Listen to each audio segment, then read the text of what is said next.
Bienvenidos a la clase número 9 de Filosofía para la Vida del programa para adultos mayores, del programa educativo para adultos mayores de la Universidad Nacional de Río Cuarto en tiempos de pandemia. Bueno, esta clase es la continuidad de una temática que habíamos cerrado en la clase anterior con una pregunta lo suficientemente interesante y compleja como para comenzar a abordarla.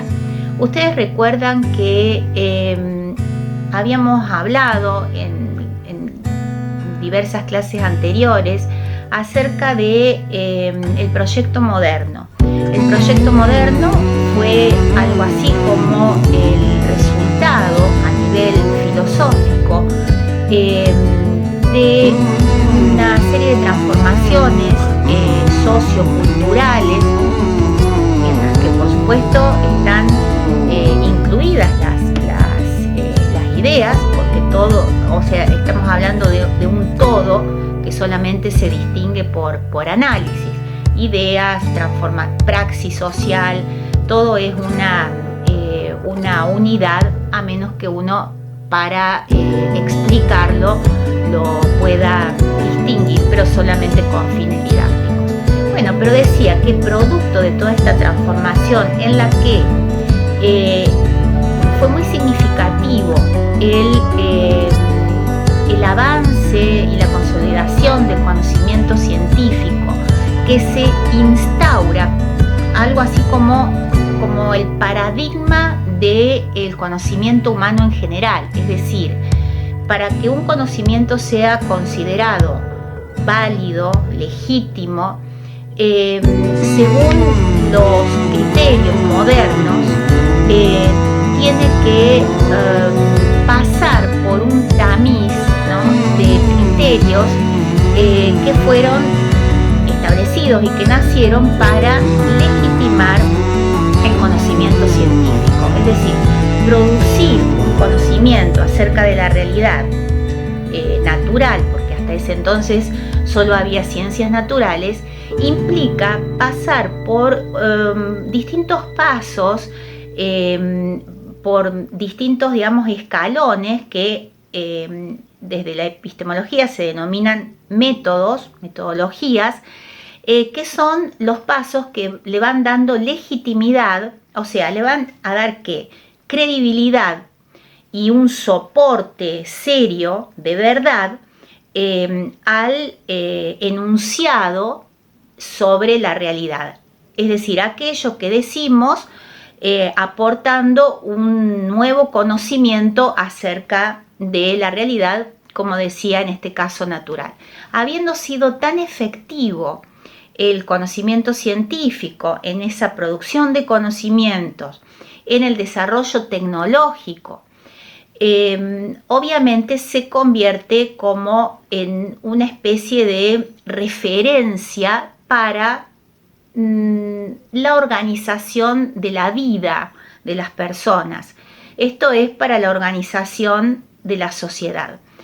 Es así que el fundamento del conocimiento científico, esa facultad humana en torno de la cual giraba el conocimiento científico, que es la facultad racional humana, se ve como la gran promesa para, digamos, en concordancia al desarrollo de la ciencia, así pudiera desarrollarse la sociedad. ¿Por qué es tan importante subrayar esto? Porque pegamos un salto que no significa ningún corte, pero pegamos un salto de el conocimiento racional, entendido como conocimiento por excelencia, o sea, fuera del conocimiento racional no reconocemos a ningún otro tipo de conocimiento, y pegamos el salto, decía, hacia una sociedad racional. Una sociedad que,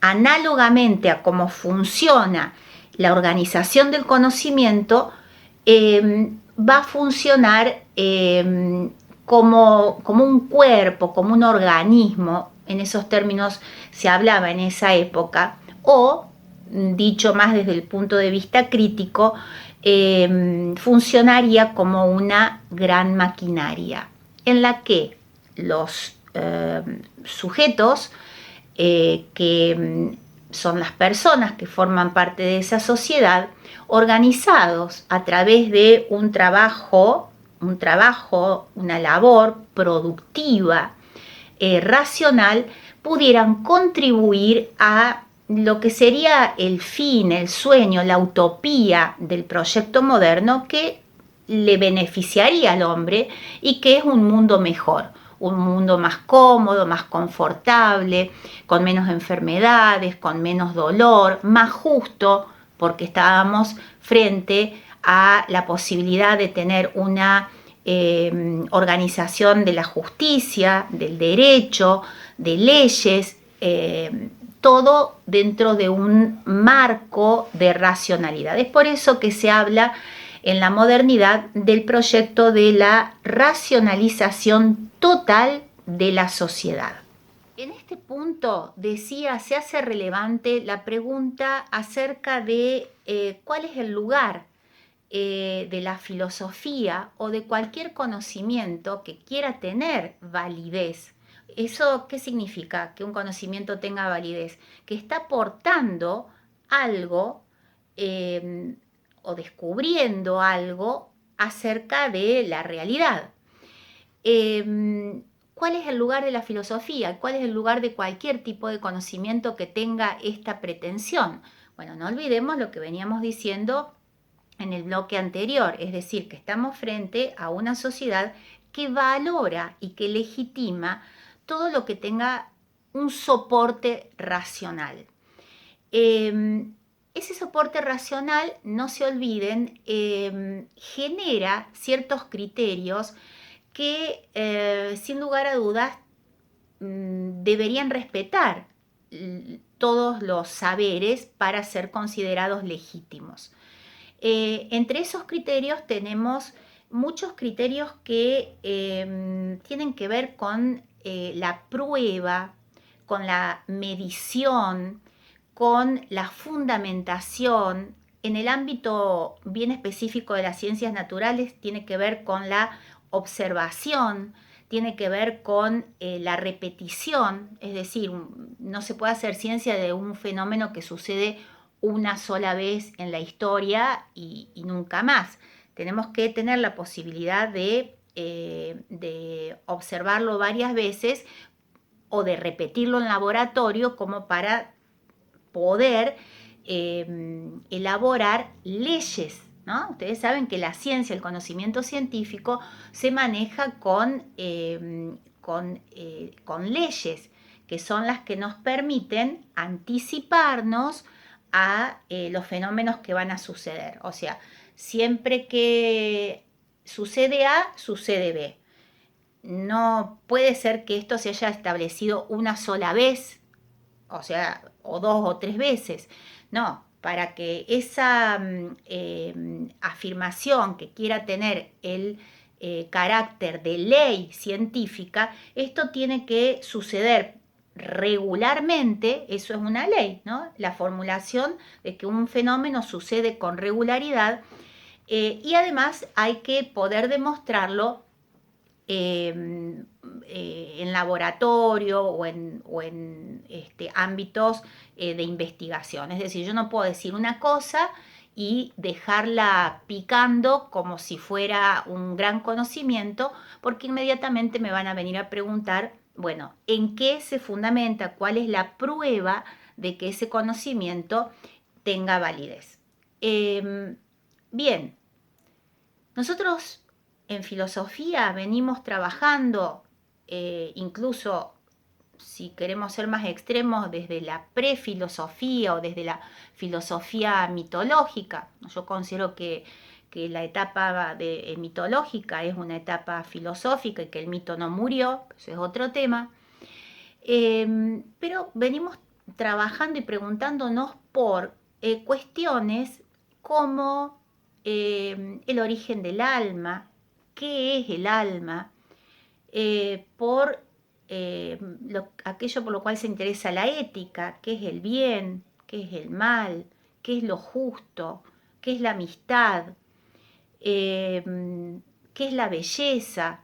Es decir, nos interesamos por cierto tipo de asuntos para los cuales tenemos conceptos. Estos conceptos son los que acabo de nombrar, y sobre ellos veníamos más o menos por 25 siglos, un poco menos, digamos, en el siglo XVIII, veníamos desde el siglo VI antes de Cristo por ahí, haciéndonos preguntas sobre estas entidades y haciendo afirmaciones que considerábamos que eran afirmaciones de conocimiento, que es el alma, qué es la sustancia, qué es la esencia, y todo lo que ustedes saben que piensa, se pregunta la filosofía desde ese ánimo que tiene el ser humano por preguntarse sobre cuestiones que son más abstractas, digamos. Bueno, aquí la filosofía se mete en un problema, en la modernidad, decía. ¿Por qué? Porque ¿de qué hablamos cuando hablamos del alma? ¿Cómo justificamos afirmaciones acerca de una entidad? Digo el alma, podría haber dicho el bien, que es una cosa que por ahí nos puede interesar más a todos, una cuestión ética. ¿Qué es lo bueno? ¿Cómo hacemos para justificar afirmaciones acerca de la bondad en sí misma? Bueno, este es el problema que tiene la filosofía, que es el problema de, como les decía, legitimar su saber de una forma que pudiera ser aceptada por esa mirada de la época, por una mirada que pasa a la historia con el nombre de una mirada positivista. Es decir, nace una forma de mirar la realidad, y digo con esto toda la realidad, que se denomina positivismo y que justamente se define como el modelo de conocimiento, de praxis humana, de acciones humanas, que se corresponda con los criterios de la ciencia aplicados a el conocimiento de la naturaleza. Si quisiéramos definir así muy coloquialmente al positivismo, yo les diría que me sirve mucho ese dicho popular que dice, bueno, llamemos a las cosas por su nombre, al pan pan y al vino vino, seamos concretos. Las afirmaciones que hagamos sobre la realidad tienen que tener su correlato afuera, digamos. Si yo digo anteojos, los anteojos son de plástico, tengo que tener un correlato entre mi afirmación, esa es una afirmación, ¿no?, de conocimiento, los anteojos son de plástico. Ahora bien, si alguien me pregunta, ¿por qué es verdad que los anteojos son de plástico? Yo tengo que decir, bueno, porque mira, estos son anteojos, con esto puedo ver, estoy diciendo algo muy elemental como para explicar, ¿no? Pero digo, estos anteojos son para ver, el material es plástico, por lo tanto, la afirmación, los anteojos son de plástico, es verdadera, porque el enunciado tiene un correlato, se corresponde con la realidad y asunto cerrado medianamente.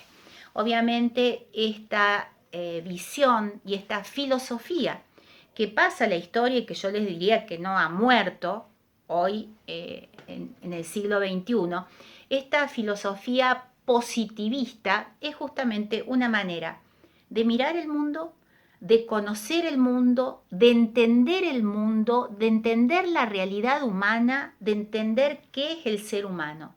¿Por qué? Porque es una filosofía que, al ser tan rigurosa y estricta, y pretender que todo conocimiento tenga una fundamentación racional,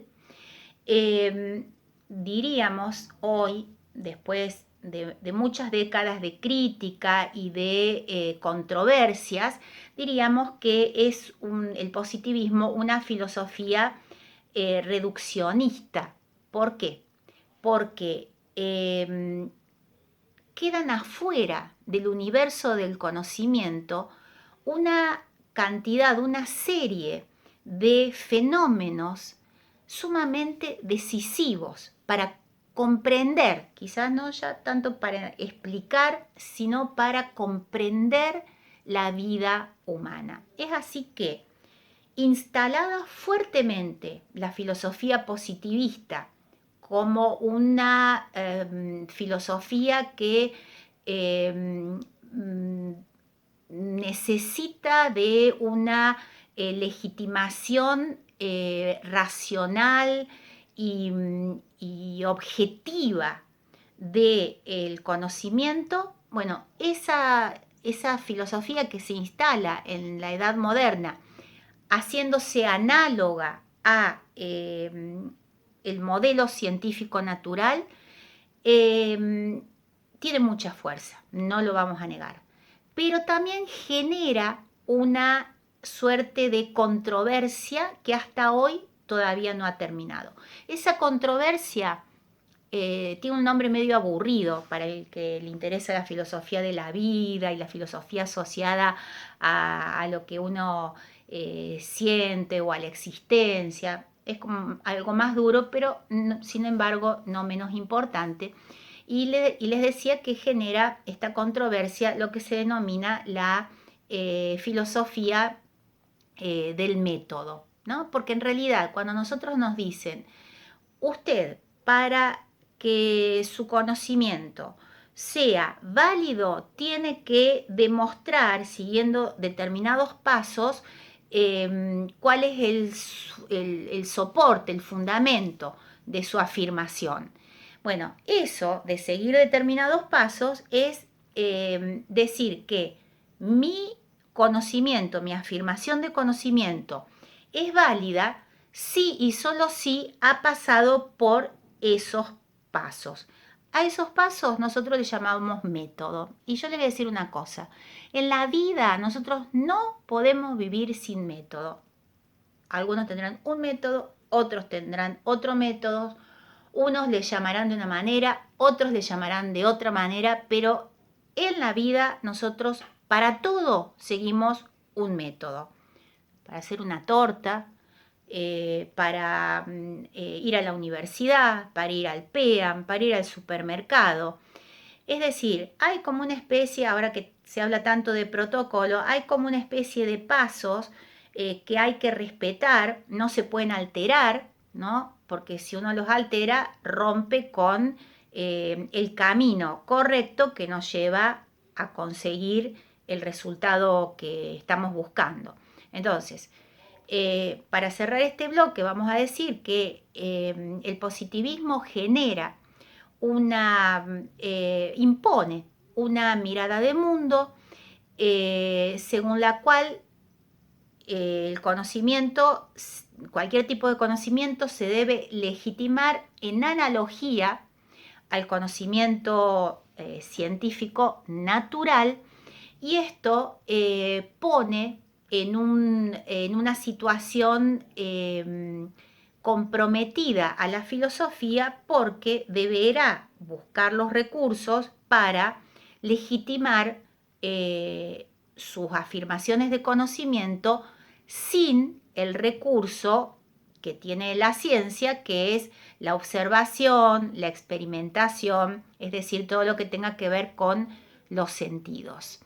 Esto, como decía, y aquí cerramos, genera lo que pasa en la historia como la controversia o la disputa sobre el método. El método es algo aburrido, pensar sobre el método es un disparate, digamos, es algo que a nadie le interesa, sí, puede ser. Ahora, si tenemos en cuenta, como decía, que en toda nuestra vida, desde que nos levantamos hasta que nos acostamos, desde que nacemos hasta que morimos, empleamos métodos para todo,